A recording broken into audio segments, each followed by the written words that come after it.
Happy Thursday. Welcome to the Scoop World Order. We have a huge show.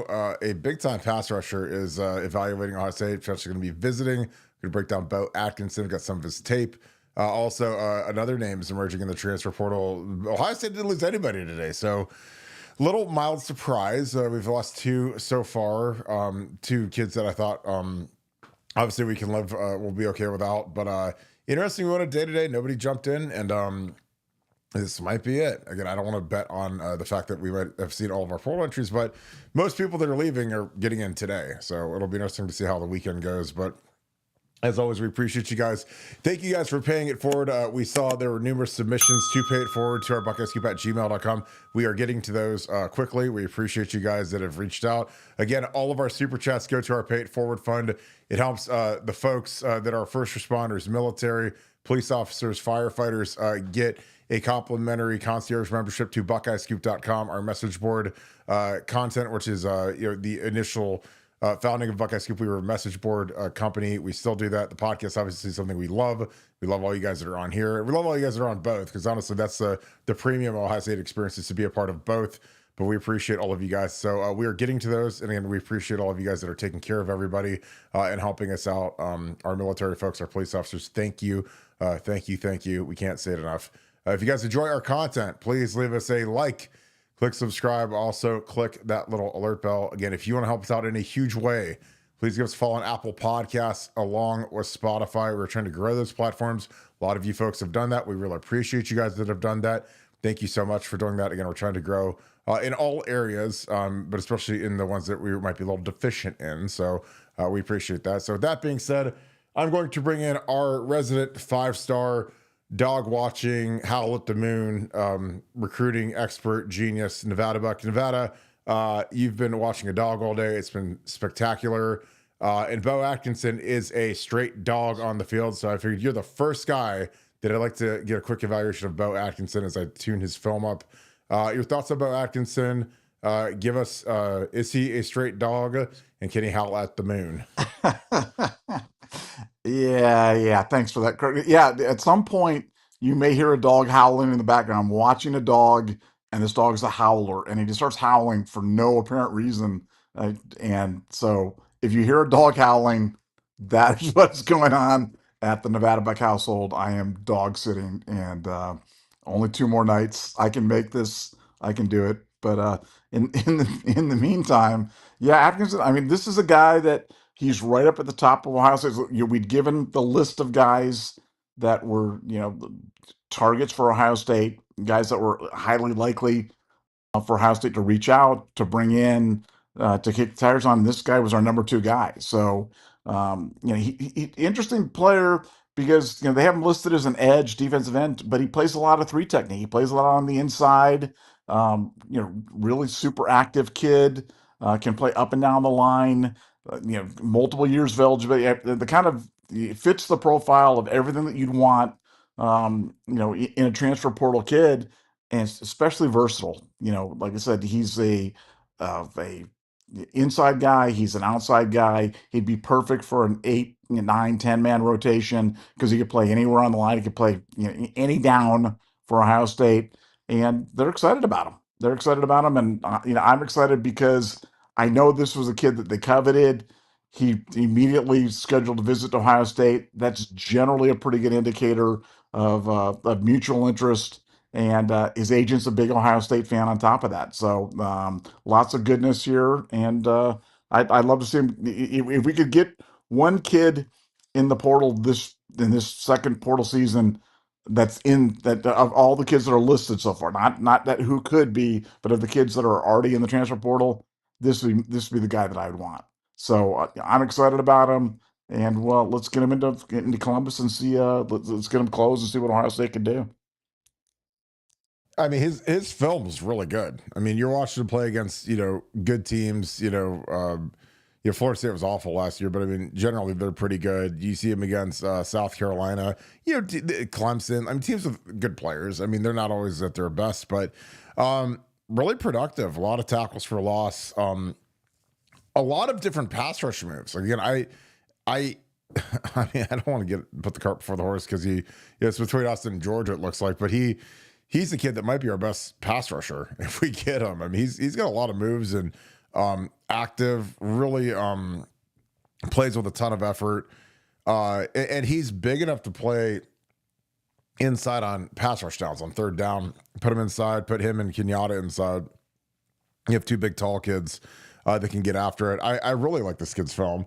I think that this would be, this is the kind of kid that you got to empty the clip on. It would be interesting because here's the thing that would be, interesting to me is, I mean, Matt Patricia has a really good relationship with Bill Belichick and with Mike Lombardi. And, for whatever reason, this kid decided to skip town on that program.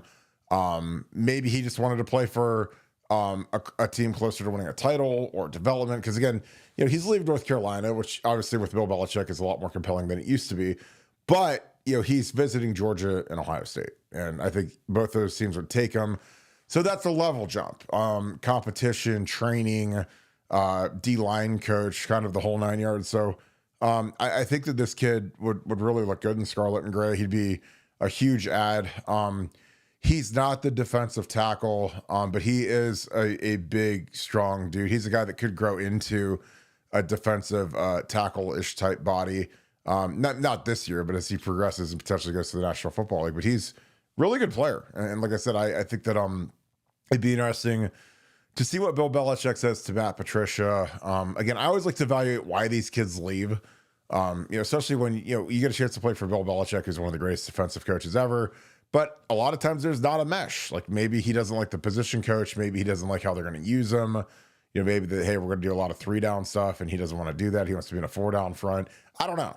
Again, North Carolina, I didn't see any of their practice, didn't see their spring game, so I have no idea what they're going to do. But I'd be curious as to why he wants to leave Bill Belichick. Now, that being said, if you're coveted and you can get a chunk of change and you can play for Ohio State or Georgia, like I would obviously much rather do that.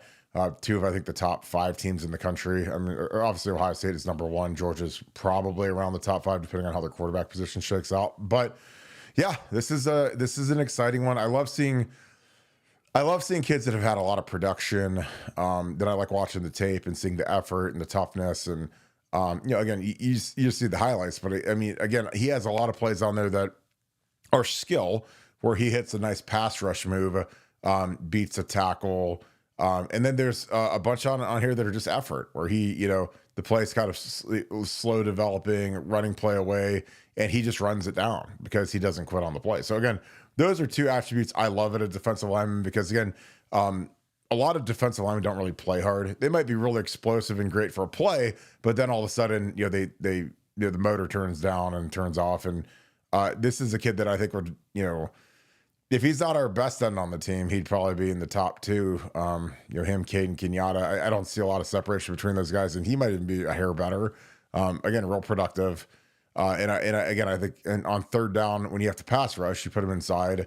I like the thought of putting Kenyatta inside too, because Kenyatta's, I like tall 6'6" guys inside that can bat balls down and kind of change the trajectory of a quarterback's arm angle, especially when it's a third and medium and he might be checking it down to a running back. Like I think that's effective, and it can spook the quarterback a little bit. So like this kid a lot. I think he would be a great add. But yeah, like I said, I think that we're going to start doing work this weekend. And, these guys all have to get an evaluation from Larry Johnson, Mark Pantoni, Matt Patricia. And then there's got to be the negotiation on the NIL part. And then, does he fit the culture?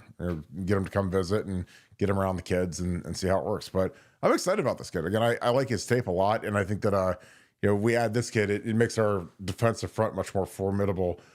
Nevada, as we're cranking into, this portal season, obviously everybody wants a defensive tackle. They're very difficult to find. What would it mean to add a kid like Bo Atkinson to our front? Because everyone is worried about the quarterback and the defensive line. What would adding a kid like Bo Atkinson mean for Ohio State? Well, I don't know how concerned people are about the quarterback. I think people are pretty excited about the Julian Sain thing now. Now the defensive line, there's a lot of angst. There's a lot of people that are nervous about it. I'm not as nervous about it, considering the fact that you had to run a particular scheme in the spring game. It didn't allow you to do a lot of things on defense that you would do normally if you were supporting.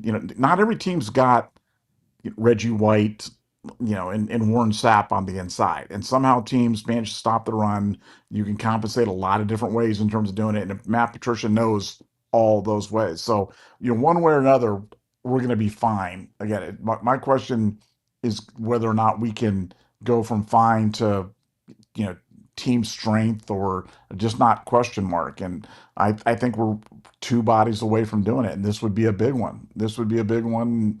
And, for North Carolina, I mean, North Carolina's had a lot of trouble raising money for NIL. And, I like to think this isn't just about NIL, but, Ohio State's obviously got resources. This is obviously a need. The collective is well aware of how important this is in terms of getting it, and they can step up when you need to have that happen. But, North Carolina is one that they're really struggling to raise money for the football program. And I think Belichick's finding that out right now. And as a result, a good quality kid like this is, entering and is going to end up somewhere.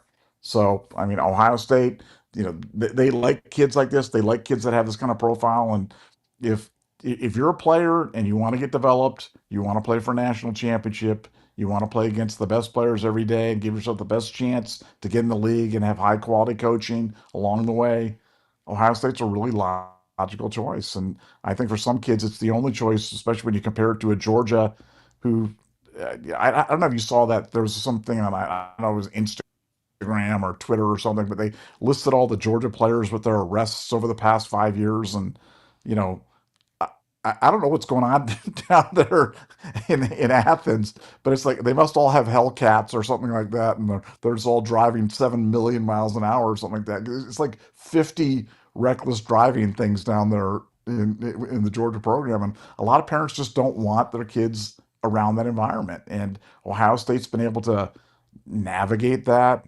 stay clean, an academic record, that goes right up there with Harvard's in terms of like a perfect academic score. So, I mean, we've got a lot. We push a lot of buttons. We're the right choice for a lot of the kids, and I think we're the right choice for this guy for a lot of reasons. I think we just check every box that he's looking for. So I'd be really surprised if we didn't get him.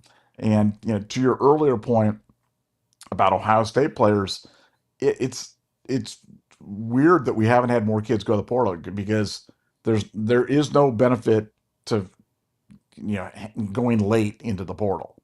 That only works to your detriment in terms of opportunities and spaces and things like that. So the fact that we only had a walk-on wide receiver or whatever it is and a punter that you and I had never heard of, and you and I do this for a living, and I had never heard of that punter. That name I had never ever heard. If I gave you that name yesterday and without any context and just said, "Who is this person? Is this a politician? Is this a British political leader, or is this an Ohio State football player?" What would you have guessed for that player? I'd have guessed either a UFC fighter or someone that scored a goal in the 90th minute +8 to lose the tie no bet scenario that you'd Yeah, planted. yeah, that could happen. Yeah, that's what I would have been. I was like, who is this guy? And I'd be like, I have just no idea. And again, that's fine. Good luck to the kid. But I'm like you. We do this every day. We talk about every player. I mean, it's like long snappers, John Furlman. I mean, like everybody. So when a kid leaves the roster that we don't even know that's on the roster, that's just how little like Nick Lardy and I mean I know the backup punter is the 6'7" Australian kid. So yeah, that's part of the gig, I guess, is that some guys are gonna leave. And again, I said yesterday, for these kids like Reese Stockdale that want to go play somewhere, you have to transfer down to the MAC or transfer down to a level. I mean, he'll start somewhere. I mean, we've seen this before where these guys take off and they go somewhere that's not more appropriate for their skills, but it's when you've got the greatest receiver maybe ever, and you've got Ennis and I mean you're like 9 deep at receiver, and again, him being the 10th guy here, there's no shame in that. It just means that you're going to be number one at some smaller schools, and he wants to go play. And again, the biggest thing for me is like, look, dude, you already got your ring. So, I mean, there's no better time to leave Ohio State if you're not going to play to go enjoy college football for your remaining years than right after you left the White House and you got your ring and away you go. So good. And again, I wish these kids all the best. Every kid that transfers out, unless they're a bad kid, I wish them the best. And again, I hope that they do well. I do think that some of those kids that left at the beginning of the playoffs are, I don't want to go off the top rope on Jane Ballard and Gabe Powers, but it's like, man, like, what? You missed like the greatest experience of all time. And, those kids, they didn't get rings and they didn't get to go to the White House and they didn't get to be a part of that run. And, oh, wow. I mean, you make it all the way to the Michigan game and then you leave. So, but you still wish them well. And, when they play Ohio State, then don't wish them well. But the rest of the time, it's, good on them to do well. The team's doing the evaluations with the coaches right now. The players all sat down, met with the coaches. They get a little bit of free time, a little bit of time off now post spring ball. The coaches are gearing up for May. I mean, May is brutal for the coaches because they're on the road doing spring evaluations. So it's a long month for the coaches. But program's cooking right now, and I'm excited to see the portal things. And the thing is like with the way that we killed the portal in the first portal, like there really aren't any holes at this point. There's been in the past, do we get another lineman? Do we get another? We already got our running back, receiver rooms loaded, tight end rooms loaded. It's just maybe finding a D lineman. That's it. I mean, secondary is the deepest in the country. Our linebacker room's phenomenal, especially since we only play two. So do we find one or two D linemen? In my opinion, I think that's it. Do you believe that is the case at this point in Nevada? I mean, to me, it would have to be somebody that was just extraordinary that came out of nowhere from something else. And I just don't think that's going to happen. And when you talk to the people that follow, the portal, mainly the agents and the guys that are really, in the midst of this for a business, they think this is going to be kind of a quiet portal season, and this may be the last time we have a spring portal window too. There's a very good chance that they legislated away, and that there would only be one time to move. There wouldn't be two windows. So it'll be interesting to see if they have that in the future, what the restrictions are when they have it. But this has certainly been quiet for Ohio State. And if you'd asked me before spring, and obviously we I don't want to jinx it or whatever, but I would have. I don't know why I would have set the number at maybe 6 or 7, just because guys are they're buried. There's no path, and they got to do it. So the fact that we're sitting at 2 right now is kind of crazy. Now, watch me say that and watch 17 guys enter the portal tonight. But it is odd. It is odd that it hasn't really happened yet. And like I said, I don't want to jinx it, but I don't know if it's really jinxing it because, as we've said many times on the show, if somebody leaves, it's really for the best. It's for the best for Uh, them and probably the best for the program. So I'm, not that I'm rooting for anybody to go, but I like the roster the way it's configured, and it'll be interesting to see if we close it too.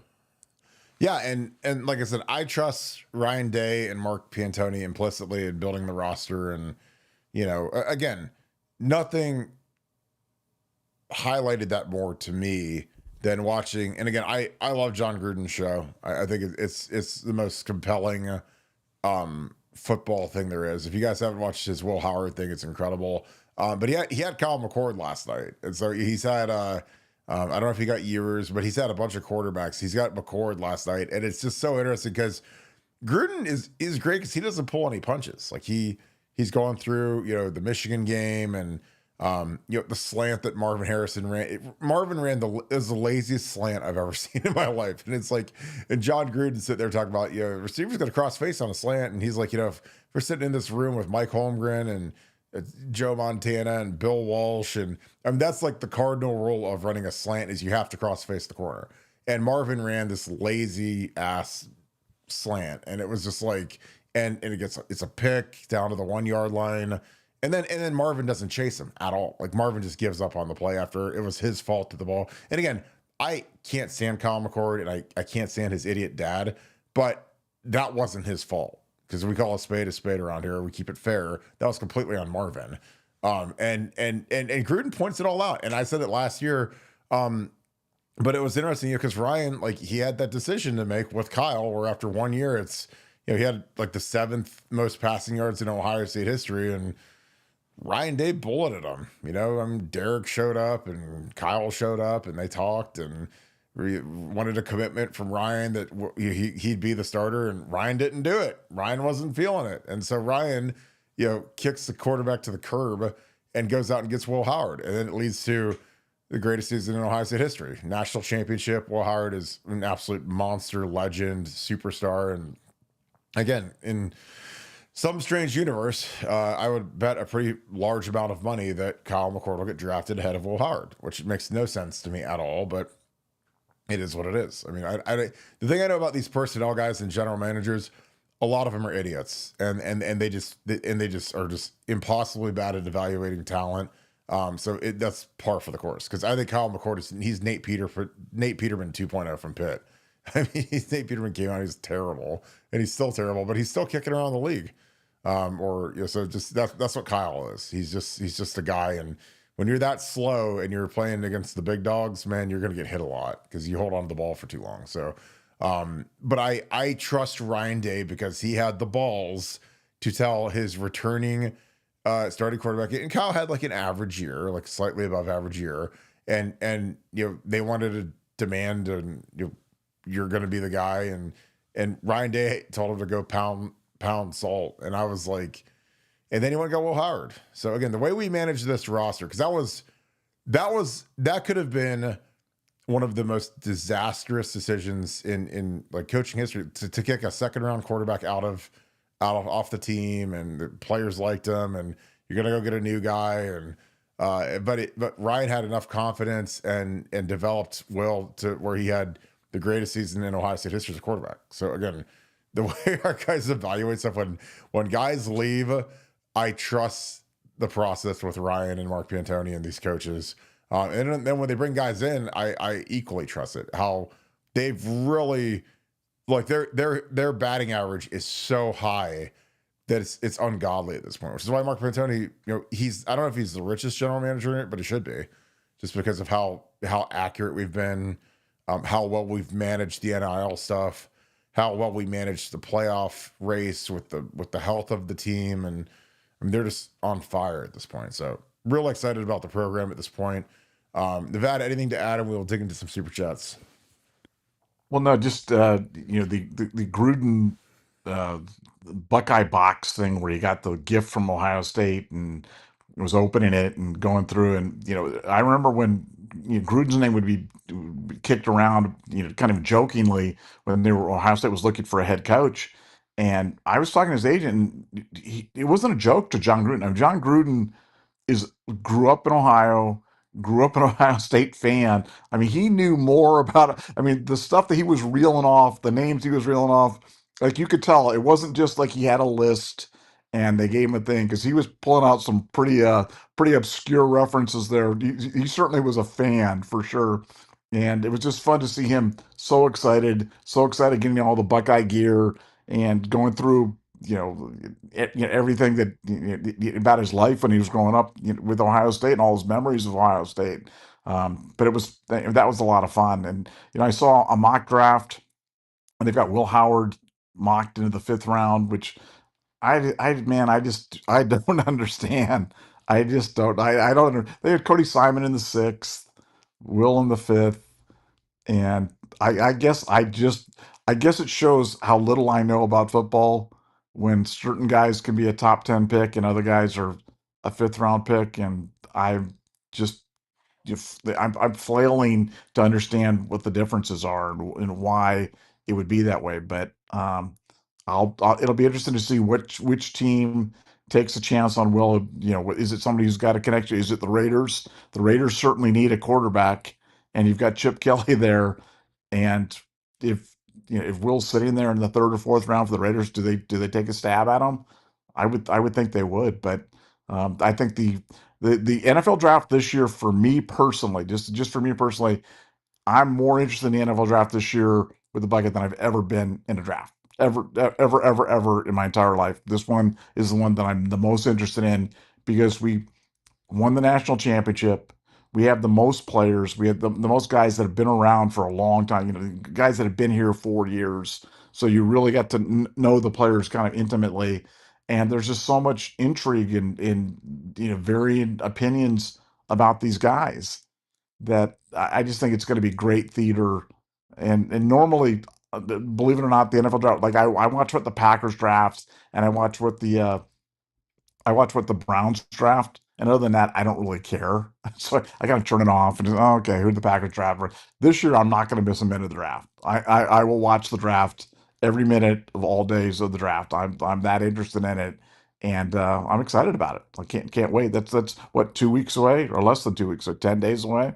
So let's go bring on the draft, No, or well, 7 days, it's next 7 days away. Thursday. Yeah, Yeah, 7 days away. Let's go. 10 days away is UFC Kansas City. So there I we go. don't think I don't know that. I know. Sad. Yeah. Let's go. I yeah, I think the draft is going to be incredible. I don't know if I've kicked around doing a live stream for at least the first round. I mean, I because we've got some. I mean, Josh Simmons is going. Josh Simmons is the most underrated player in the draft. I think he is a Whoa. franchise. Wait a second. Wait a second. Best idea ever. Live stream the entire draft. We live stream, you and I live stream the entire draft. All 3 days from beginning to end. But what if like when the draft stops, we don't stop? We Like if just the draft go. We just stops keep at going. midnight, if the draft stops at midnight on Thursday, we just go all the way through the night into the second round, which is like the next night, and we just I'm go ready. for like 72 straight hours. I love it. I love it. And the I dog will mean, start howling about halfway through the thing or something. I'll pass well, out. you know what's funny is it literally will be over right when your UFC starts. This is what a great plan. What a Genius great plan. or genius? Genius. Genius or most Genius. genius? So we can go Super 72 genius. straight hours of this draft coverage, and like I love it. I'll get the depends, and I'll get the catheter, and I'll get a urinal installed and like back here, so I never even have to leave, and I'll get an IV to have my fluids and my nutrients like pumped into me while I'm sitting here talking about the 245th pick. Now, mind you, I was like pick like 252 or something like that. So I waited a long time to get drafted, but I did get drafted. So Now, there were you was watching when you were waiting there? Were you waiting, or did you go play I golf, or did you go chop no wood, or did it work I was out? laying I was at home at my mom's house, and I had family over and stuff, like kind of did that thing, and then as it drug on, it was like, because I had been told between from between rounds 3 and 6 was my, like, I was all over the board according to people, agents, scouts that I do a ton of scouts. They all liked me, talked to them. They said 3 to 6, so I was like, okay. So and it was funny because in the first round there were like 7 offensive tackles that went, or 6, or it was like, well, it might have been the highest ever. So I'm like, oh my god, there's already 8 off the board in the first round. This is great. I might go in second or third round. So get rolling. And it just kept going on and on and on. And back then the draft was only 2 days. It wasn't 3 days. So they didn't have like Thursday, Friday, Saturday. It was I want to say it was just I want to say it was just Saturday, Sunday, but I can't remember honestly. But it was like the worst day of my life. I mean, it was terrible. I'm sitting there and I'm like, oh my God. And the worst part about the draft is like the longer it goes on, the more teams just start calling you. So, and again, the draft isn't, when you watch the first round, it's like every pick is there, and Roger Goodell's on the stage and they have a breakdown of every player. When you get into like the 5th and 6th and 7th round, they don't even show the draft picks until like No. Mr. Irrelevant. Hold on. I saw, like, your pick was announced by Carrot Top, wasn't it? Didn't Carrot Top announce your pick? I have no idea who announced it because they didn't show it. It wasn't on TV, so it could have been you. It could have been your howling, defecating dog. It could have been anything. So I don't know, but it could have been just as easily them as it is me, because I guess the dog's pretty old. In 2008, if the dog's 17, it might have been a puppy howling my name at the microphone. But I just, the worst part about the draft is when you get to the 7th round, every team is trying to recruit you as a free agent. So, it's like I've got my home, and they all had 2 phone numbers. They had my mom's home phone number and my cell phone. And so both phones are just nonstop ringing. It's like the New York Jets, the Dallas Cowboys, the Texans. They're all, every team's calling me. And so every time my phone rings, I think I'm getting drafted. And it's like, hey, do you have plans? If you get to the end of the draft, we'd love to have you. And I'm like, well, draft me. If you'd love to have me, like, take me. I mean, you guys have picks coming up. And it was weird, man. Because like in the 6th round, I'll never forget this. The Colts had me on the phone, and there was a point in the draft where they had 3 out of 4 picks, and like I don't, they made trades or compensatory picks. I don't know what it was, and they're like, hey, we're gonna take you if you're still there. We've got 3 out of the next 4. We're gonna take you, and I'm like, amazing. I'd love to play for the Colts. Gonzo was already there. 3 out of 4, super easy. And I get there, and like they take Pierre Garcon, who obviously is incredible. Somebody else, and then they take a guard from Buffalo, and I was like, oh my god, they took a kid from Buffalo over me. So I was like, this is terrible. So slide, phone keeps ringing, and finally the Bears call, and they say, hey, we're gonna draft you.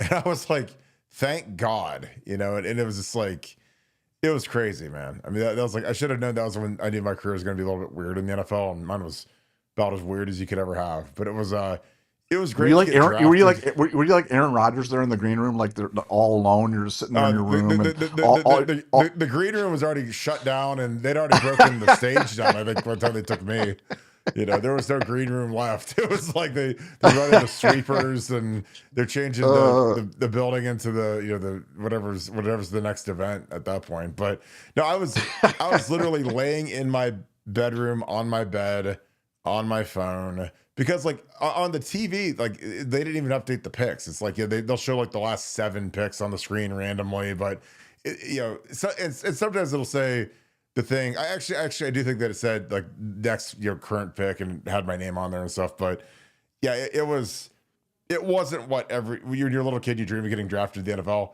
It was not that. It was like, this sucks. I was like, oh my god. I was ready to go to like the Titans, or because when you get to the end of the draft, it's like, okay, well, what team has the worst offensive tackle situation, and let's go there. And so let's go compete and try to win a spot. And who didn't take 2 offensive linemen or 3 offensive linemen in the draft? And so I was going to go to Tennessee, because that was the one that they had. They offered me a good signing bonus, end of the draft signing bonus, which is $10,000. It's nothing.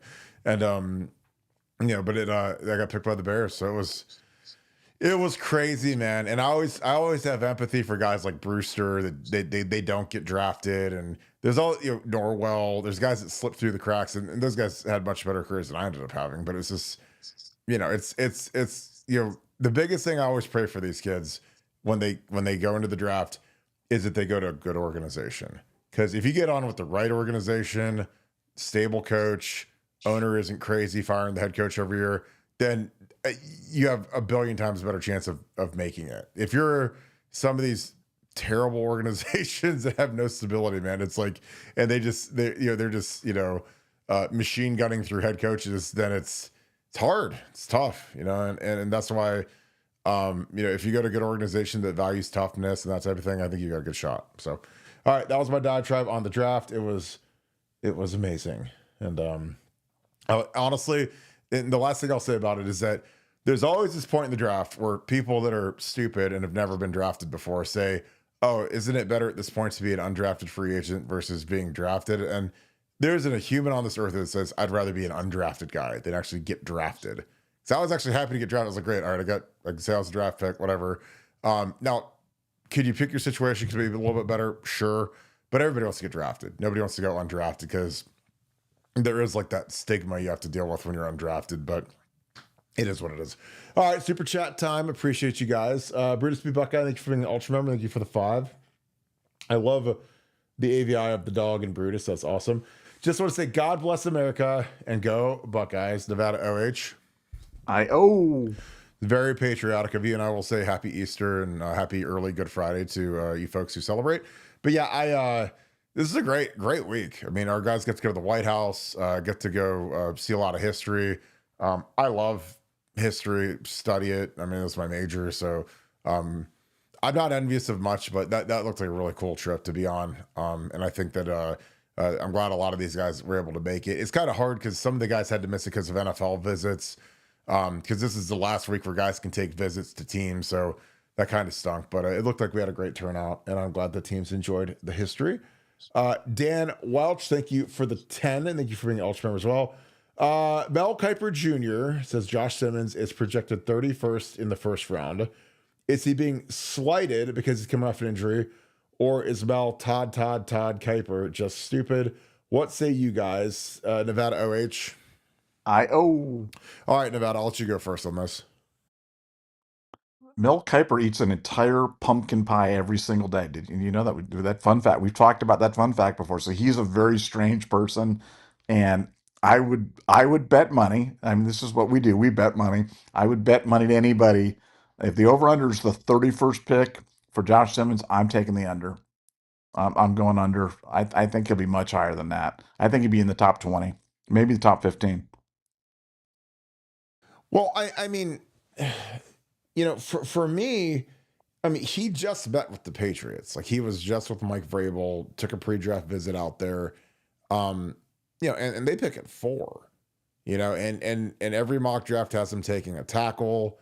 Will Campbell from LSU, the kid from Missouri, the kid from Texas. And like, I just don't think that they have the physical ability that Josh does. And Josh, is a guy that, the thing that kills him and the thing that would have made him a lock top 5 pick is if he could have gone against Abdul Carter and shut him down, because he would have. I mean, because the thing about Josh is he's incredibly athletic, but he also is a student of the game, and he mixes his sets up. I mean, he's like a really intelligent, like, pitcher, like baseball player. And I'll watch him and I'll say, wow, it's not just having the ability to stay in front of the guy, it's messing with the guy too. And Josh loves to do that, and he's really good at it. And he's built for left tackle. And again, that's why I laugh at people that say that Justin Fry's like the laziest, dumbest, worst recruiter of all time. And I'm like, well, he got Josh Simmons, and he pulled him from San Diego State. And all I heard was they call it Jimmy Josh Simmons. And, well, I guess we'll be okay with that San Diego State 3-star guy or 4-star guy, whatever he was. And he turned into one of the best tackles we've ever had. And it's like, if he would have blown his knee, man, he would have won he would have been first team All-American, and he would have been, up for the Outland and everything else, because he was playing that good early in the season. He's just an eraser of a pass blocker. And the guys get paid in the league at tackle are the best pass blockers, unanimously. If you can pass block in that league, you're going to make 25, 30 million a year. Like, Paris Johnson's next contract is going to be crazy. And Josh, he's not Paris. Obviously Paris was a year younger when he went in the top 6. But it's pretty close. And he's dynamic now. So I don't think Mel Kiper's stupid. Again, he's got great sources, and he's been doing this for a long time. But I look at the guy from Missouri who played right tackle a lot, and I look at, some of these guys, and I just don't think that they're as athletic as Josh. The thing that hurt Josh, he couldn't run at the combine, obviously with the knee. He would have ran great.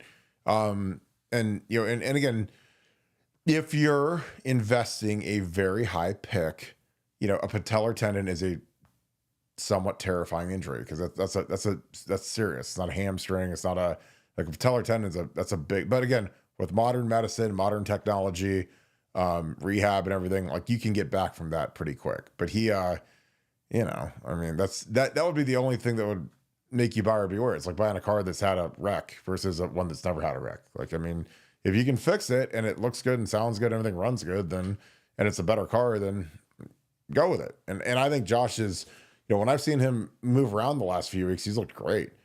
So he's going to the draft for a reason. They don't invite you to the draft unless they anticipate you being a first round pick. And I just think when you're a pass blocking left tackle, top 20, because there's going to be that run on tackles. And I think he's better than the guy from Texas. He's better than the guy from Missouri. I think he's the best tackle in the draft. And I am biased, but I also, he's got tremendous upside. So that is my spiel on Josh Simmons. And also, to boot, his mom loves Buckeye Scoop and watches Buckeye Scoop. And I have a great source on that because it's Josh. So she is Scoop family. So she's going to be Scoop family in the green room at Lambeau Field. So shout out to Josh's mom. Michael Jarrett, thank you for the 20. And thanks for being also member as well. Asked yesterday, in 14-month aware. You skipped it, unfortunately. I apologize. I didn't see it. Like sometimes I don't know what it is. Sometimes the super chat doesn't show up, but I try to double check to make sure I don't miss any. So I apologize. Heard Utah to the Big Ten.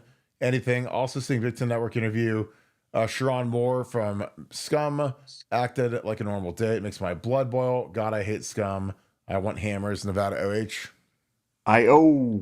Nevada, I've seen a lot of smoke on the Utah to the Big Ten. Have you heard anything on that?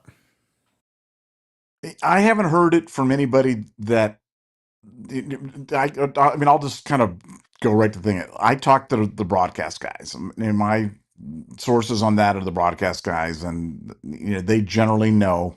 They generally are ahead of the curve on that, and got really good sources on that. There was a big article out in the LA Times crediting the Greg Flubauer guy or whatever it was on breaking USC to the Big Ten, and I'm like, dude, we had that 6 months before Greg ever mentioned USC to the Big Ten. So at least get it right there, dude. But I have not heard it from anybody credible that Utah is going. I think Utah makes a lot of sense, but do I think they make more sense than other schools? No, I think that they're what they're trying to do is they're trying to the USC, UCLA are pushing for more schools out there on the West Coast. You've got Oregon and Washington. Utah would be another one that that would help those guys out from a travel perspective. They're pushing for it hard. Will it happen? Don't know. But I haven't. I've read it. I've read all the things, but I have not been able to confirm that yet. But we're digging on that. Yeah.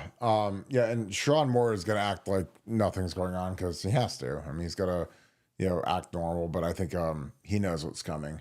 But yeah, I think Utah would be great for the Big Ten. I'm sure that Ryan Day probably doesn't just because another West Coast team is a little much. And that's not a huge TV market with Salt Lake City and Park City. But I love their brand of football. They play really well with Kyle Whittingham. He's an excellent, excellent coach.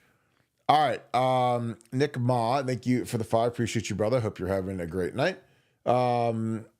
About John Gruden, one rumor from Alumni Boosters is he's offered this is probably 15 million, I'm guessing. You put 1.5 million per year to coach at Ohio State.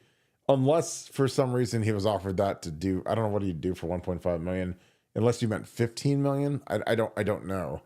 Because that's 1.5 would be like an assistant. I don't think he'd want to be an assistant at this point. He's made a lot of money.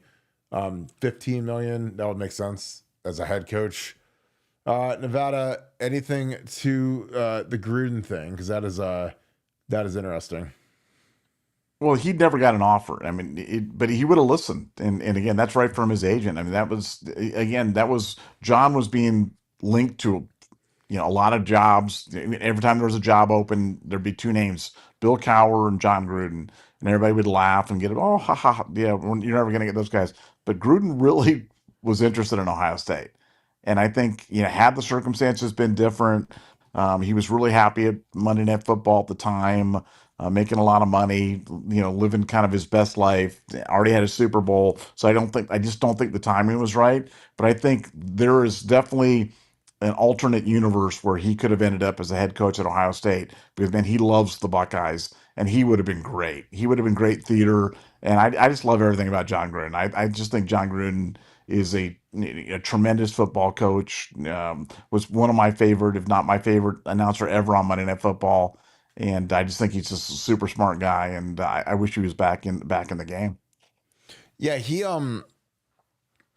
is just ultra passionate. And again, if you guys haven't seen his little video of him opening the package that Ryan Day and Ohio State sent him, where it's got like just amazing gear, like gear that only the team gets, and they sent it to John Gruden, like this national championship gear, national championship Nikes they've got like a gold swoosh that looks like the trophy, a Will Howard authentic game jersey that Will Howard wrote a note on and signed it. It was really classy by Ryan, because I thought that's something that, since he did it, now everyone's going to want to do it, and they're going to want to do it bigger than Ohio State. But I mean, they emptied the clip. I mean, they probably sent him $2,000 or $3,000 worth of gear. Really nice stuff. But as he's opening the box, he's like, he goes through like every position group and just names not just players from the last 2, 3 years, 4 years, 5 years, like guys from the last 50 years. And tell me what it's like. You imagine you're a coach and you walk into the running backs room and you've got Archie Griffin and Eddie George and Ezekiel Elliott and Vic Janowitz. He's like, he's a diehard Ohio State fan. I mean, you got to remember he was born in Sandusky, grew up a Browns fan, dreamed of being a Buckeye. Wasn't good enough, had to go play at Dayton. So when you have a situation like that where you grow up and that's the home state team and the pinnacle of the best job if you're a football coach in the state of Ohio is coaching Ohio State. I think he absolutely would have listened, and I think that he would have been dynamic. And it's funny because I look at some of these schmoes that get hired in the NFL to coach, and then I'm like, these guys get hired, but John Gruden can't get a job, And I know he had some off the field stuff. Like I'm not, completely blind to that, but a lot of guys in coaching have had off the field stuff. So, but yeah, it'll be interesting to see what he does. But his content's really good. So, Dylan Lehman, thanks for the 5. Appreciate you, my friend. Do you think there is a deal with the cheaters up north in the NCAA to settle the sign stealing scandal after the spring portal closes to avoid mass transfers? I don't think so. I don't think it has anything to do with it. Nevada, do you have any other thoughts on that? No, I mean the NCAA and Michigan are not getting along right now. That's a source of frustration for Michigan because they've really thought all along that they could, handle this, stonewall this, do whatever they could do to kind of kick the can down the road. And no, this is just an investigation that's running its natural course. They're now into the scheduling the final hearing phase. So it happens to fall after the second portal window, but that's purely coincidental. But Michigan, the NCAA are not. If Michigan and the NCAA had any sort of an agreement, they would have settled this thing long ago. Michigan would not have allowed this to get this far because they're in grave danger right now, and I think they finally realize it, and that's troubling for them. Yeah. Well, okay, so Nick Ma, thanks for the deuce. He said following Cooper that Gruden's offered $1.5 million to coach Ohio State. So this would have been 2000, which was Coop's last year. Trust took over in 2001, and he had just gone 12-4 with the Raiders, and the Raiders looked like they were about to start cooking pretty good. And then the next year he had that the Tuck rule game where they made it to the championship, obviously, and Woodson sacked Brady and Brady fumbled, and they said it was the Tuck rule or whatever. But yeah, that would have been an interesting turn in history, but I don't think he'd leave, a good NFL job for being, a college head coach, especially when Ohio State in 2000 wasn't the Ohio State of today or even of the mid 90s. It was pretty rotten, and then, Tress comes in his first year and he's a 1AA guy and they go 7-5 and wasn't looking too hot, and that roster wasn't super ripe with talent in 2000, 2001. So, yeah, I'm sure we probably went after him. I'm sure like at that point in time, he's probably like, I'm, one of the youngest NFL, if not the youngest NFL coach, and just went 12-4 with the Raiders. I'm going to keep this job instead of, a potential 7-5 Big Ten team. Cause it's just, like I said, it wasn't like what Jim Tressel and then Urban and then Ryan Day built Ohio State into is just an absolute monster at this point. And it wasn't that in 2000. So that's interesting. Like I said, I'm sure we were probably reaching out to people and probably reached out. I know that we went after Mike Bellotti hardcore, and Mike Bellotti had the greatest answer ever. And Mike Bellotti was the head coach of Oregon at the time, and he was the guy that hired Chip Kelly to be the offensive coordinator, and he kind of got Chip started. And Mike Bellotti asked if we played Michigan every year in his interview. Who's your big rival? Michigan. You guys play them every year? So it's like, after that, he was kind of, so then they went with Tress, thank God. So, all right, Nevada, great show. I think we can wrap this thing up. Any final thoughts? I just got a quick question for you. You're the All-American, the student of the game, to watch more football than anybody.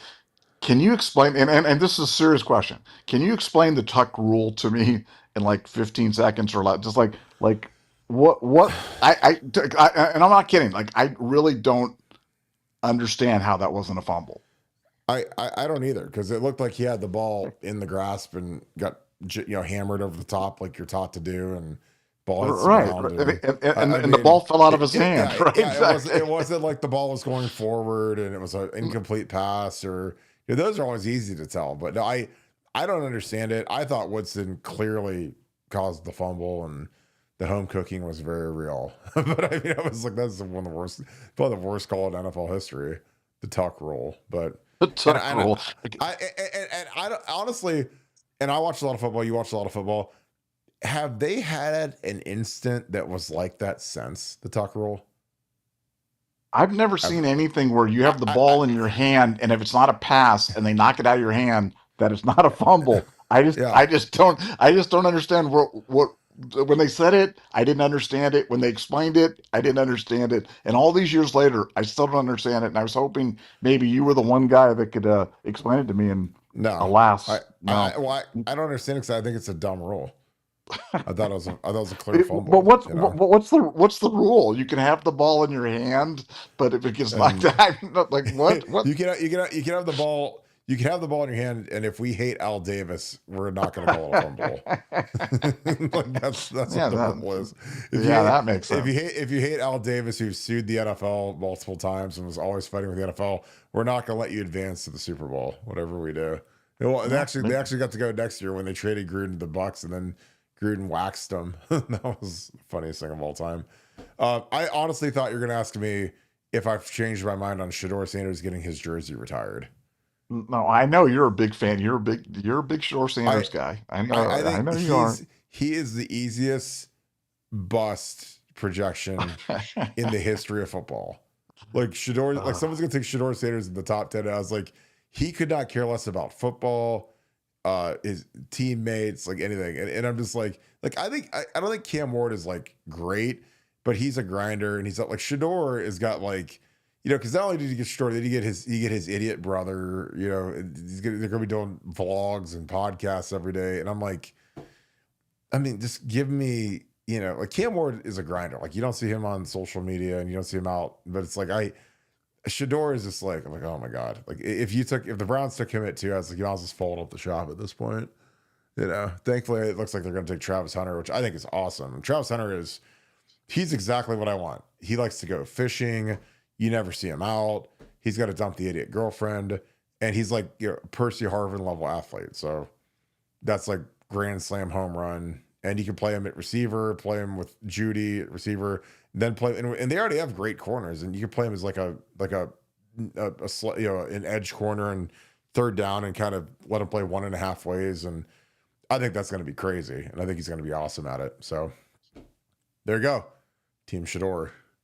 I love it. Shador I know. Sanders. I know. I mean, you're gonna prime time, prime time. I like Dion. Now I don't like some of the stuff he does at Colorado, because I think like retiring your son's number after 1 year where he never won a bowl Oh, game. no. Like Oh my I'm goodness. just like, God. That's so Like I said, so bad.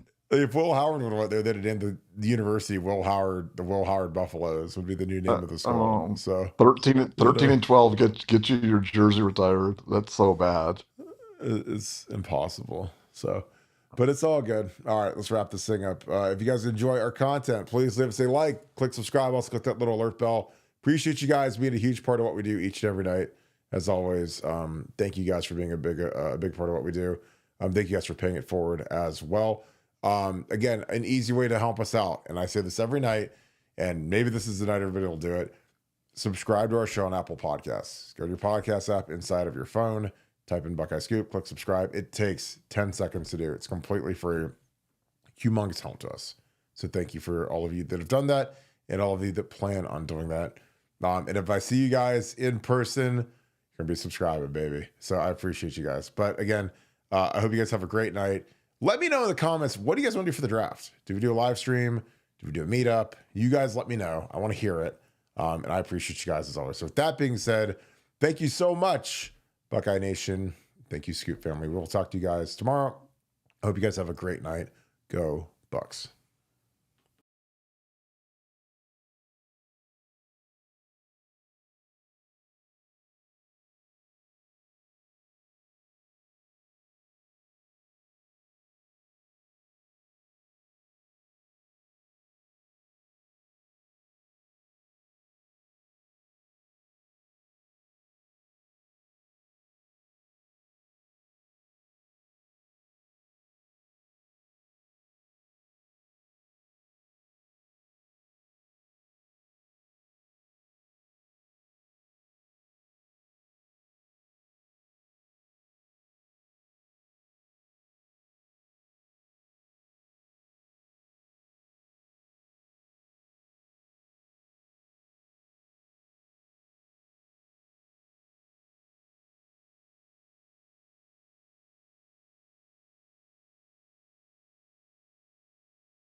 And I'm also going to come back in at the very end of the show and report that Morrow Evans, who is the backup long snapper, is now in the transfer portal. So that is that just broke as we were breaking the show up. So if you guys are still on here, there is a little bit of hot news for you guys. So Morrow Evans, backup long snapper, is in the transfer portal. So make sure you guys tune into the end of the show. You guys get those little hot takes at the end. See you guys. Bye.